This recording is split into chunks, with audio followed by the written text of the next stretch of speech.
Hey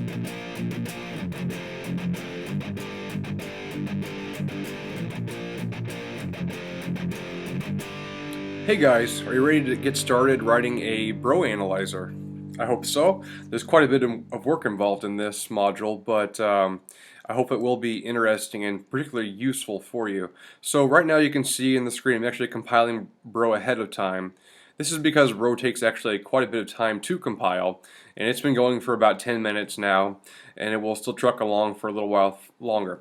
So in the meantime, let's go ahead and switch over to my browser window and show you what you need to get started. So we're going to actually go to bro.org, and you're going to find the install doc, and you're going to need to use this command right here, this git clone command, to recursively clone bro source code from GitHub, excuse me, not GitHub, from bro's official Git repository, and import all its submodules, which will be required to compile it from source. Then next, you're going to actually run /configure and make. And that's the point I am over here in this screen. It's in making it now, so it's actually building all the object files. So next, what we're going to need to do is we're going to need to get familiar with a number of tools that Bro, or tools that have been built for Bro to help our process of creating an analyzer. And one of those is Vlad's, of the Bro team.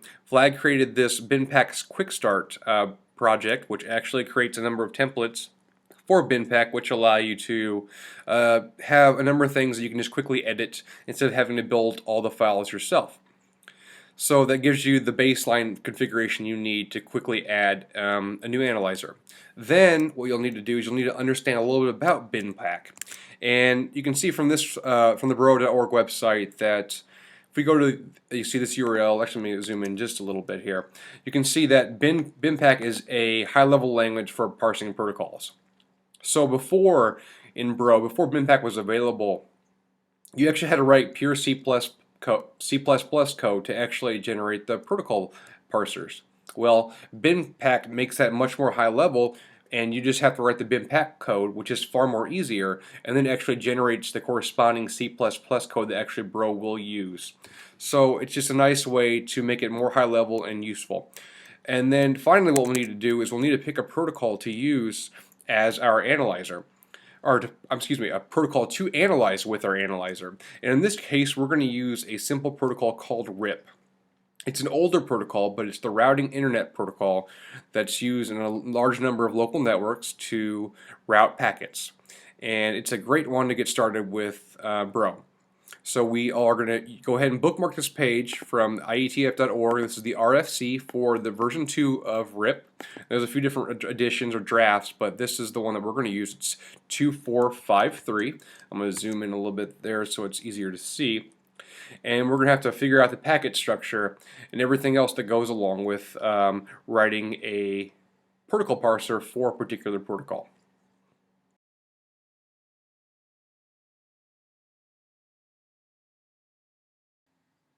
So Bro finished compiling finally. Let's go back a directory and let's go ahead and grab Vlad's BinPack Quick Start code. So what we're going to do is go over here, we're going to clone the URL, or you can click this to copy to clipboard, and I'm going to do git clone that URL. It's going to pull it down.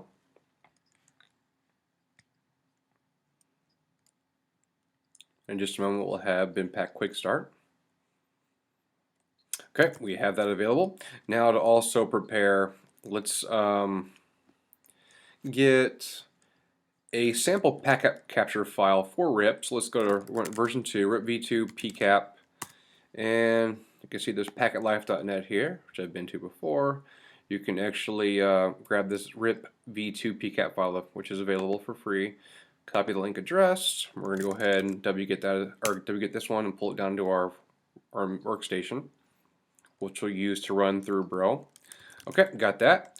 Now what we're going to do is we're going to go ahead and increase the font size a little bit. Okay, let's run the start script here. You can see we have an error. We're looking for a module that is required for this piece of software. It's called doc-opt, so we need to find that. Let's do app cache search doc-opt and actually python.op because it's a Python library. Okay, so now what we can do is we can install it because it is there, python.opt, and get rid of that, apt-get. Okay, installing that.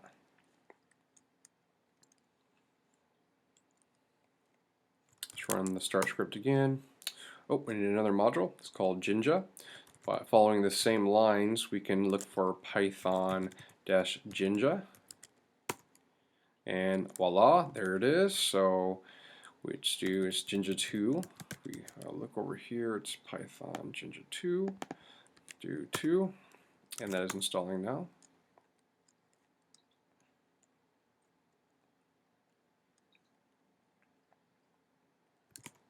Okie dokie.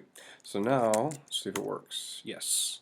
So, a few things. It's going to ask us for, or we need to provide the arguments name, a description, and the path to the bro source, along with a few optional things for the type of protocol. So now that we have to pass the specific arguments to the BIMPAC Quick Start program, we want to make sure that they're right. So while this is a good help, there's also more documentation available online. Let's quickly look at that. So if you go to probe.org, there is a BIMPAC sample analyzer document. You can tell that the introduction here actually uses, or suggests that you use BIMPAC Quick Start. You can see that here they create a protocol sample. It states, hey, this is a sample protocol. This is how they refer to the path of bro. So they just go back a directory using a relative path, and then the other information. So we're using UDP. We'll be using a UDP program, or excuse me, a UDP protocol, which is that's what RIP relies upon as a transport, the user datagram protocol. Also, for the actual files that the BIMPAC sample generator creates, or the BIMPAC Quick Start program, is listed here. Each one is here and with a brief description of what it does or what its purpose is. And so let's go ahead and take care of this though. We're going to do one for RIP. RIP, we're going to say it's the routing internet protocol because that's what it is. Okay, and then what we're going to do is we're going to refer to the bro source, which is back a directory, my home directory. And then what we're going to do is specify UDP. It generated the protocol files. So if we go back, what it actually did was it put them in bro's directory. So we can go to bro, we can go to, we have two paths actually. So if you go back to the document here, you'll see that it creates a number of files in the analyzer directory and a number of them in the scripts directory for your particular protocol, with the name sample here will be replaced with the protocol name. So let's go ahead and take a look at one of those. We'll begin by starting with bro, we'll go in the bro directory, we'll go to source, we'll go to analyzer, then we'll need to go to protocols. This is where all the protocols are, all the protocol analyzers. So if you actually want to get familiar with reading the code of other ones so that you can use and learn how they work, do check those out. Our IP is ours, so we're in that directory now. And what we can see is there's a number of files here. And we're going to mainly work with ripprotocol.pac for BIMPAC file, ripanalyzer.pac, and events.bif. For the scripts directory, I'm going to go back to my home directory, use that as the path here. We're going to take a look at bro scripts, base, protocols, and again you have all the userland bro scripts that are used for the particular protocols, and we're going to use RIP here, and we're going to list them, and we have 3 files here. And we'll be concerned with all 3 actually when we get to that point. But next up, we need to start working with the analyzer directory.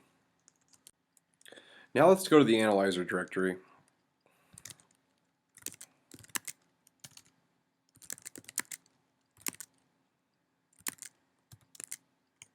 Okay, so this is our templates that were created by the BIMPAC Quick Start program. So we're going to first go ahead and open up RIP protocol, and this is the most important. Get some white space here. Let's remove that. You can see that he built some sample types here, like here that's commented out that tells us, hey, you need to work with this. So at this point, we need to use this file, this protocol file, which is designed to parse the protocol structures of RIP in our case. So that means we need to become familiar with RIP itself through the specification or the RFC, and then take that structure of the protocol and write the code in this file to parse it.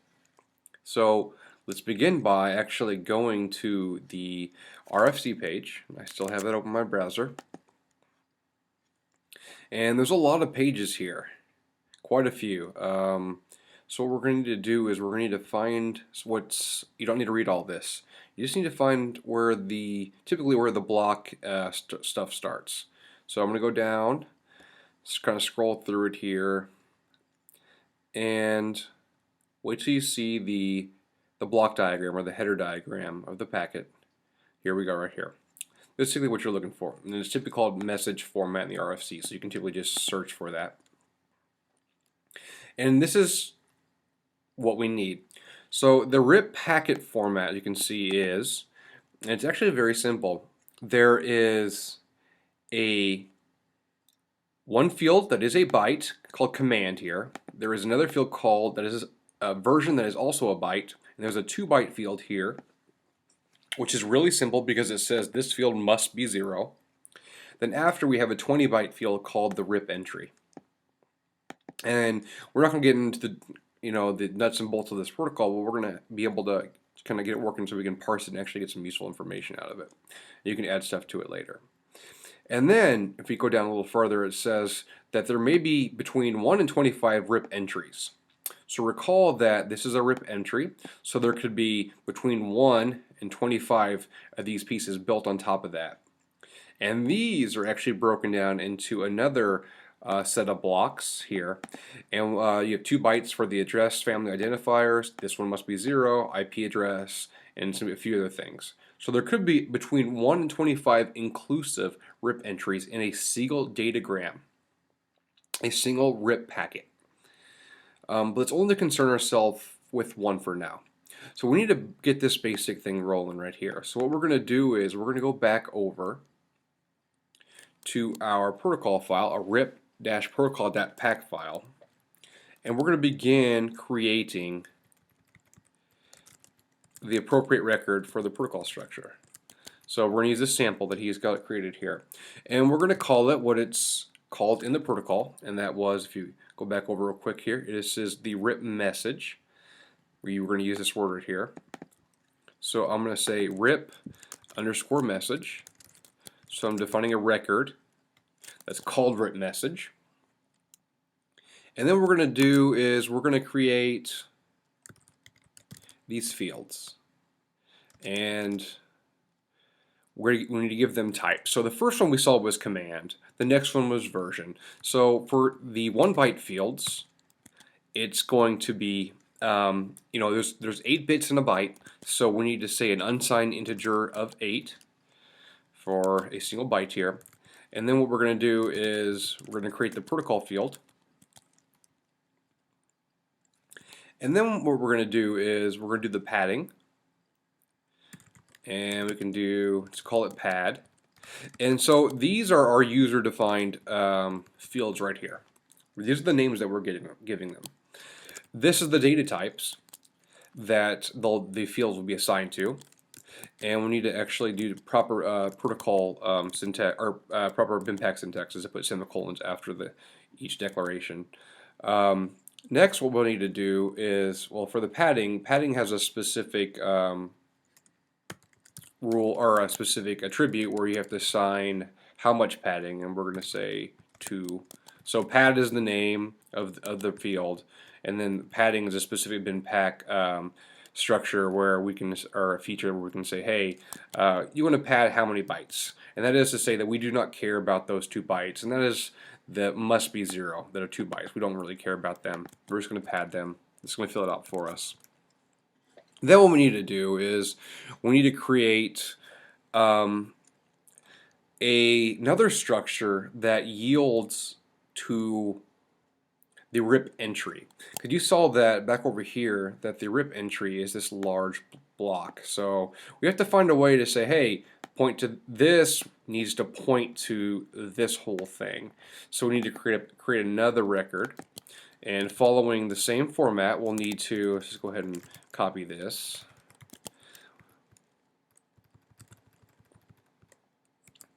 Call it RIP entry. Oops. And start filling that out as well. And in this case, there's different fields. So if we go back over, we see address family. So I'm just going to call it AF for short. Then we have this padding again, and then we have a few more fields. Let's go ahead and start filling them out. So AF, and you can put the semicolon anywhere. I'm just putting them, I like to have it all matched up in a line like this so it's easy to read. For me anyway, that's just my style. However, you could do it differently if you'd like. So we got this, and you can see that address family was 2 bytes, that is 16 bits. So we're using this declaration, this of the type here, instead of int 8, we're using uint 16. And then we need to set up the next variable. Whoops, that's not that one. It is, I forgot already, 2 bytes of padding. So we'll go ahead and just copy that because that'll fit. Then what we'll have is the IP address. Again, go back. So it's a little back and forth between this stuff. And that is 4 bytes here. So guess what? We're going to need a 32-bit integer to store this. So we're going to call this IP 32. And then you can see the other fields are also 4 bytes. That is 4 times 8, yielding 32. And this one's going to be called mask. They don't say that in this, but if you look down in more of the details in the extensions, that's what they're referring to, and I'll show you that in just a moment. I know this ahead of time, just to save some time here. Okay, so now we have the metric, all those, and those are all 32-bit integers. And just to go ahead and show you that, the protocol extensions right here. So this is for the new stuff for RIP2. You can see that the route entry right here, it has IP address, subnet mask, next hop, and metric, which we just filled out. They don't have to be empty like some of those fields were. And also this one says for the extension that the route tag. And earlier it says that it could be 0, or it should be 0, but that's actually the older one. So you can see that they use the same header format. There's just differences between the versions. So what we're actually going to do is we're going to actually just update that for the route tag now. Because again, I don't need to have it set to 0. Because it could have that useful route tag information, and it will if it's version 2. So what we're going to do is we're going to get rid of this and just copy that, and it's called RT for route tag, and then it was a 2 byte, so it's 16-bit integer. Alright, so now at that point we have the basic protocol structure laid out. Now we have to do a lot of logic in the future with it, because things are just going to be stored there temporarily, but we need to know what to do with it, and that's what we'll have to tell our analyzer how to handle it. But next what we need to do is we need to take a look at this RIP PDU structure. And it's a record as well, and we're going to go ahead and remove this. This is kind of the stuff that's going to be passed to the user land at some point in the future. So we need to actually tell it the important stuff that we want to pass, because you don't actually have to pass everything and make that available in Bro. But we want to pass, for our demonstration purposes, we want to pass a few fields that can be useful. And then we're going to do the padding. Copy that. And then we're going to pass the RIP entry, which we still haven't filled out from here. So how do we actually tell it to point to that data structure? We say, hey, this is going to be the RIP entry, and we refer to it by its name. And then we're going to say, hey, it's going to be an array. And then we can actually use a special bin pack attribute to say parse until input.length equals 0. And that is because remember that this particular RIP entry could be 1 through 25 inclusive in a single RIP packet. So you want to actually parse through these a number of different ones if they're right, if there's one after another in the packet. So there could be more information. So that's what it just says. It just says read until the end, essentially, until there's no more length, which it would be 0. Okay, and now let's scroll down here. One thing you might want to do actually before you do that is just to add this information to your file. Go and copy and paste it. That way, let's go ahead and go down here. And just kind of, wait, I need to set it up so I can paste it properly. There we go. So this is going to be some just comments that we can actually use, so we don't have to go back to this back and forth between this document. I should have done that before, so it was easier. But let's just go down again, and we'll copy, paste that. Go ahead and set the comment characters so we don't get a code violation here. Boom. And then we have these particular packet structure right inside the protocol file. And now I think we're ready to move on. Syntax, oh, no, we're not. You see something here? What are we missing? Well, it turns out that we don't have the semicolons for here. So let's go ahead and add those. I'm just going to do this in Vim here. I got the semicolons to end the declaration, each one of those now. Great. So I'm going to quit out of this file. And now we're going to move along to the next file, which will be our events.bif file.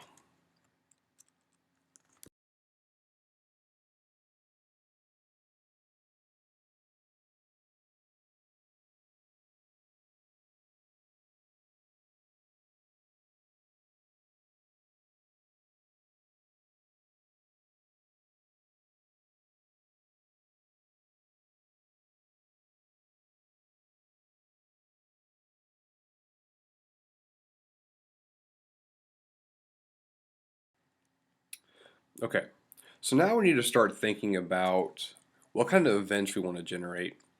If you go back to the RFC, we see that there are two specific commands. Remember that command field earlier? What's up here? Well, there's going to be some values here, right? So what are the commands? You see we have request and we have response. And it says a request for the responding system to send all or part of its routing table. And the response is obviously the routing table. And there's a few different things here. You can actually, could be unsolicited, which is just a routing update generated by the sender. That is, it is one that has not been requested. But there's also the response that is tied to the request. So this is all in that command field, these two possible values. So given this, we need to think about how we want to generate our RIP events in Bro. So I propose that we do two events. And let's go ahead and open up the events.bif file. Bro's or Vlad script put a sample event in here, but let's just go ahead and do get rid of that and do RIP request, because it makes sense just to have one for the request and one for the response. So now there'll be two events.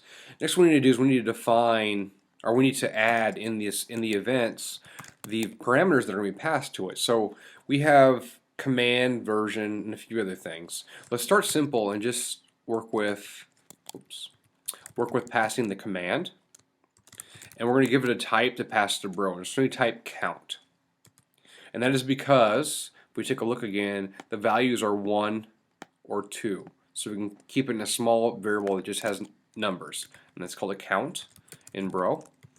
And also the version. If we take a look at the version, there are two versions of RIP, and it says, let's see here, where's the versioning at? Go ahead and search for version. Version 1. There is a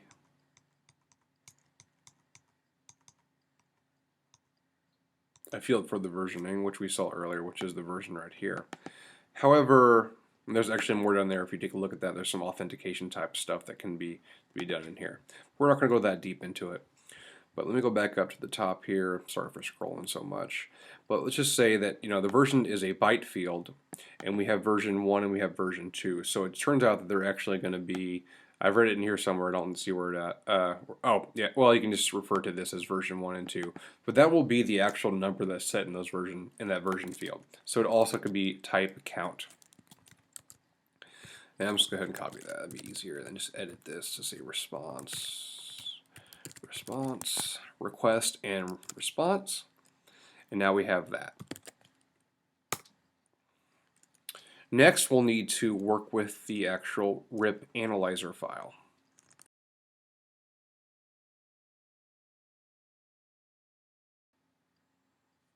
So now we can actually work with the analyzer file. And this is where a lot of the meat of it is. So let's open that up. And first off, once the protocol is parsed, which we saw in the rip-protocol.pack file, this analyzer pack file is what actually handles everything in that protocol from that it references everything from that protocol parse file and actually does something with it. And one of the key things we want to do with it is we want to actually generate an event, right? Because we're all about, you know, Bro is an event-based language. So this right here, this BIF event, is actually how we generate an event, and then that gets eventually taken over in scriptland. So the template file that Vlad put together with this binpack quick start script has all this ready to go. We'll need to make a few modifications to it. And you don't need to worry about the quirky syntax here. This is actually everything between, I shouldn't say it's quirky because this part is not quirky, but the binpack stuff's kind of quirky. But everything between the percent sign is actually C++ code.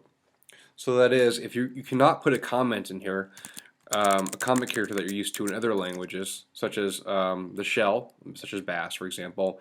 This is a comment, because that will fail, because that is not a proper comment character in C++. What you want to do is this is one way to do it. So it's for a single line comment. So just be aware that everything between these 2 points is C++ code. Now, we actually want to generate an event that passes the data structures, or the important parts of the data structures that we created in the RIP protocol file, right? Remember what those were? Those were the command inversion in our case. We're going to start out with those.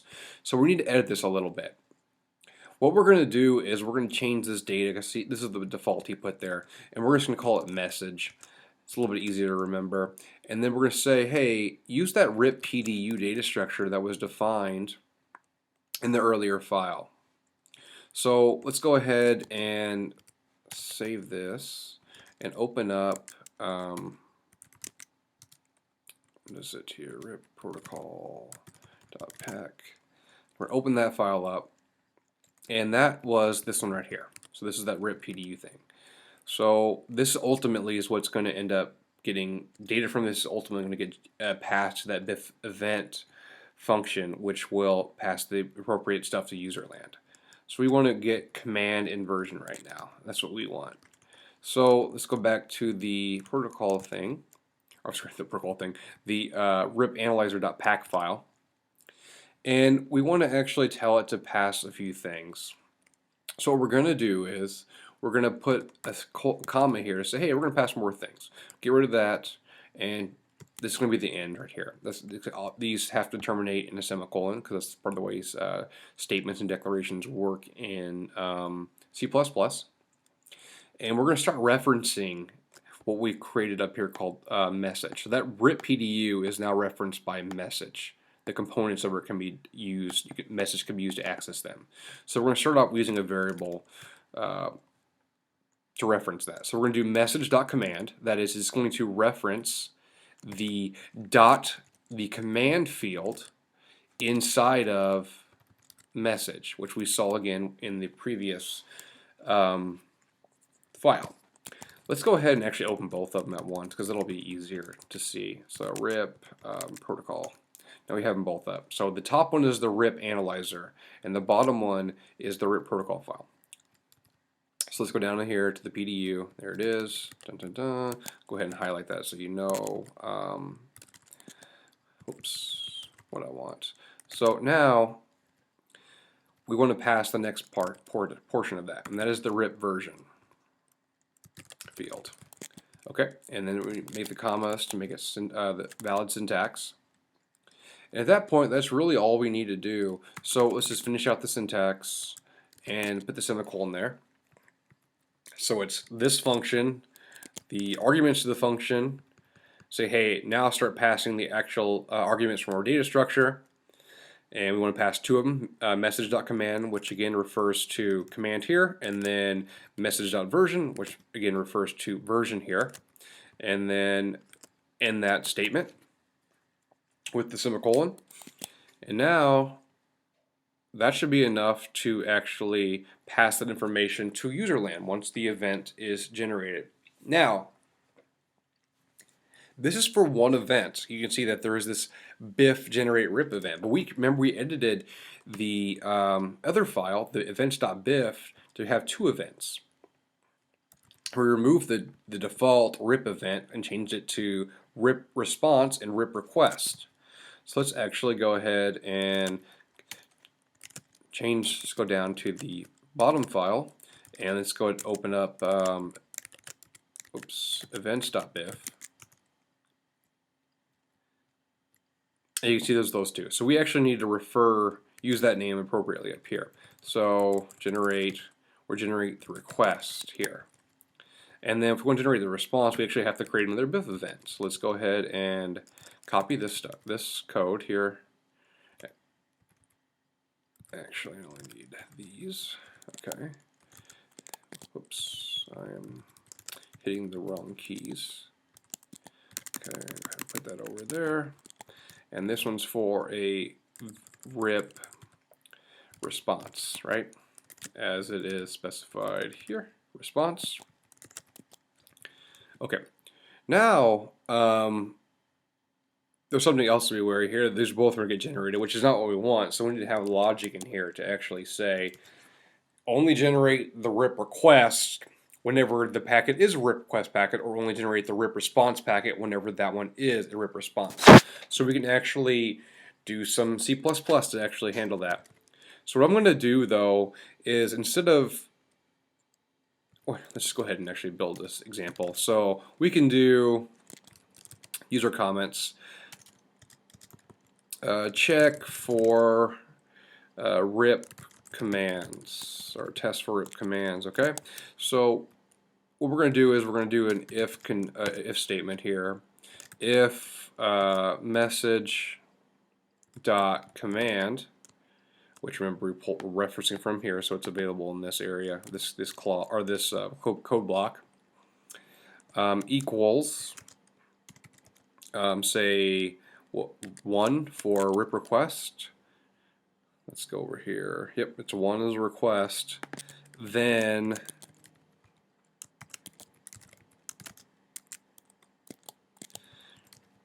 execute this, and we also need to actually have a return true statement in here because it's a requirement.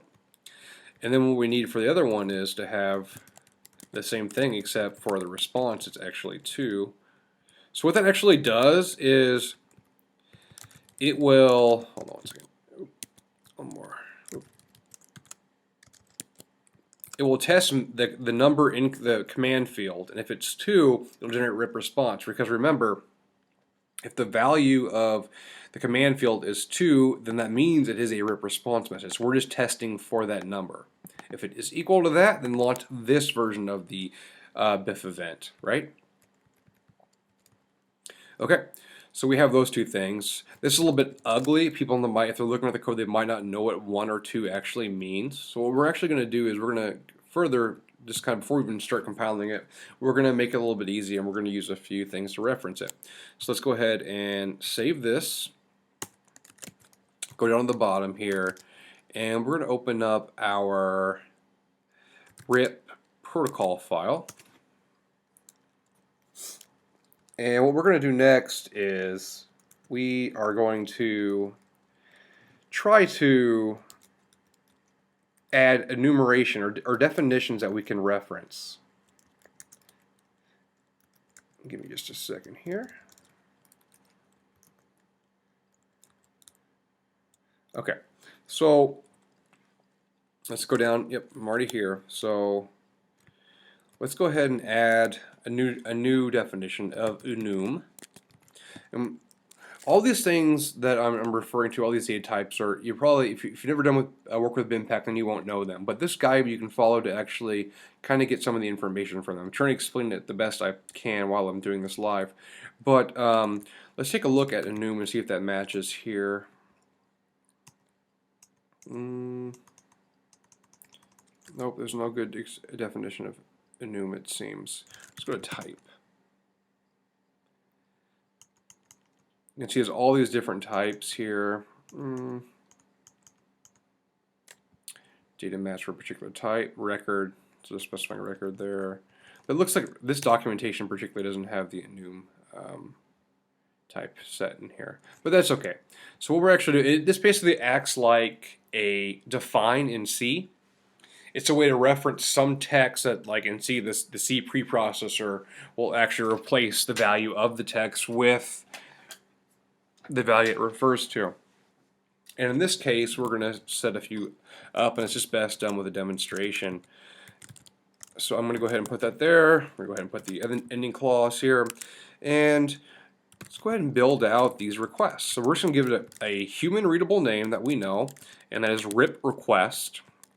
And then we're going to do the other one for rip response. Makes it real simple. And that is 2. So now we can just reference these things. And next, we want to do the version as well. So go ahead and copy this.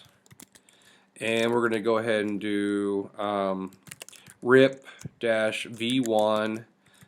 And we're going to do rip-v2. That's version 2. So now we have these. And now we don't have to reference the 1 and 2 in our conditions. We can just actually use the names here because they're more human readable. So now we can do if message equals rip request, and for this one, if message equals rip response. And if that is true, then this event will get generated, and then once it's generated, the function will return true and it'll exit. So now, go ahead and save that, and save that. What we need to do next is try to compile it and see if it compiles.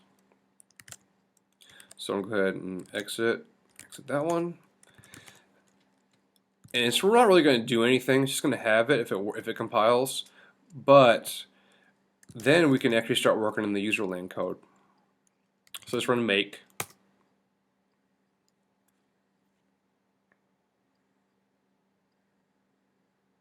Okay, so we have a syntax error at ripprotocol.pack file on line 27.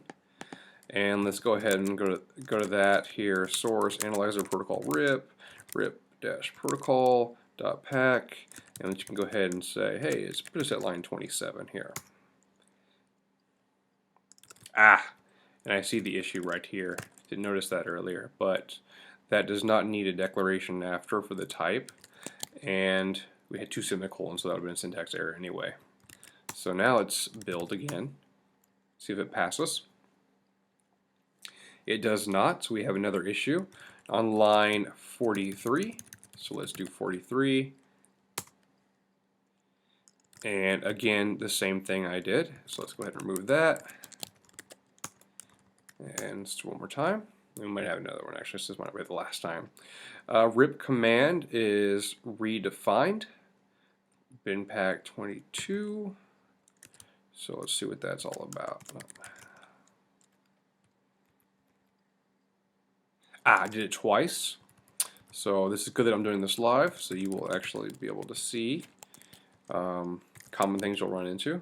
So that's rip version.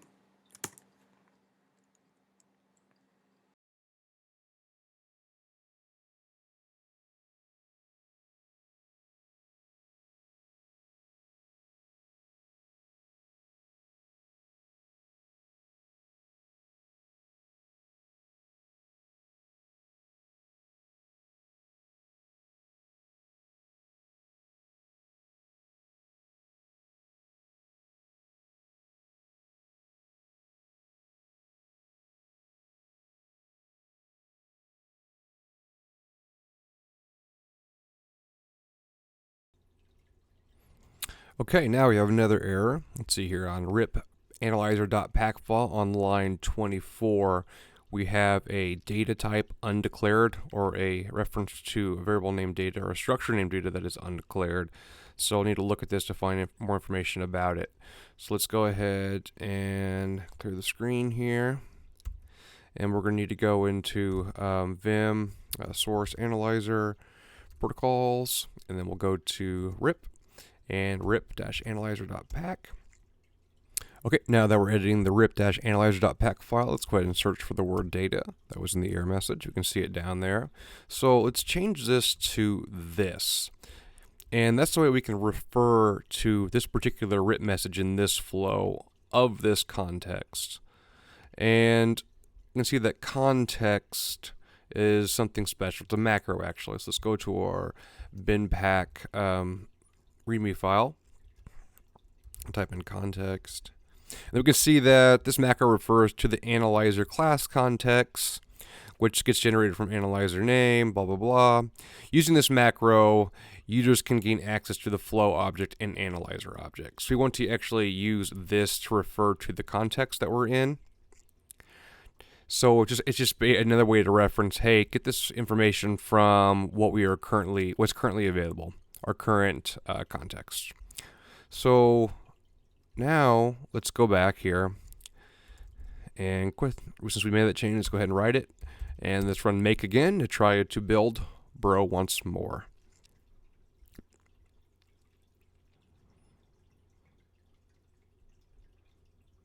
Oh, we got a bunch this time. And so let's just kind of scroll up here. Okay, I can see already that there's some stuff about proper syntax. So let's start there. And pointing right here, you can see this little arrow tries to tell you a little information about where exactly it's expecting certain things. And in this BIF event, looks like we actually might have an extra parentheses, or one that's not in the right spot. So we're going to go ahead and open up again the rip analyzer file. Go to the end of the line. And actually, we look at that, and we can see that this is actually not right. So let's go ahead and match. Yeah, so that does not need to be there. We need to remove this, because everything below, these two are still part of that function call. So we actually have an extra parentheses. So this doesn't end here. This is the parentheses that's supposed to match with this one above. See, back and forth here. So that explains why. And this line would actually have it too, because we copied it earlier. So let's go do that. And again, we start from here. We can see back and forth. Those are the ones that should be referencing each other. So, because these are actually arguments that we pass to the function. All right. Now let's do make one more time. And hopefully, I do mean hopefully, we'll actually have it built. And you'll encounter a lot of these problems as you learn to program and get more familiar with all these things. Aha, we did pass it. And now we're actually linking bro, so that it is now full. It's been built and linked. Now we can execute it. So at this point, we can actually run bro. The one in the source directory, it's actually in source build, I believe. Nope. /build bro. Nope. Build source. Yeah, build source bro. Here it is right here. This is the actual bro you can execute with your changes. Now, there is a script in here that you can run to actually go ahead and source certain information for you. So let's go to source build. And based on your shell, we're going to use the born again shell thing to set the path for us that we source. That'll actually just read in that script and set the environment variables for our environment. So if we just type bro-h, we actually have this version of bro that is being referenced in this directory. And we can test that by using which bro. And you can see that now that if we type bro in, it's going to use the bro that we just built. Great. Okay. So now let's do one more thing before we move on to the script layers section. Let's go ahead and edit rip-analyzer.pack file again, because what we're going to do this time is we want to actually test whether if a rip packet is seen, that the analyzer is called and does something. In this case, we're just going to have it do something simple like print a statement. We're going to say, hey, we are in RIP request, and put a new line character there. Okay. Now we'll do this for the RIP response. So in this case, response. All right. In this case, so if this returns true, if message command is RIP response, then this will get executed. If it's a RIP request, then this will get executed, letting us know which clause, or based on what packets seen, which one of these statements will get executed. So go ahead and save that. We'll compile bro again.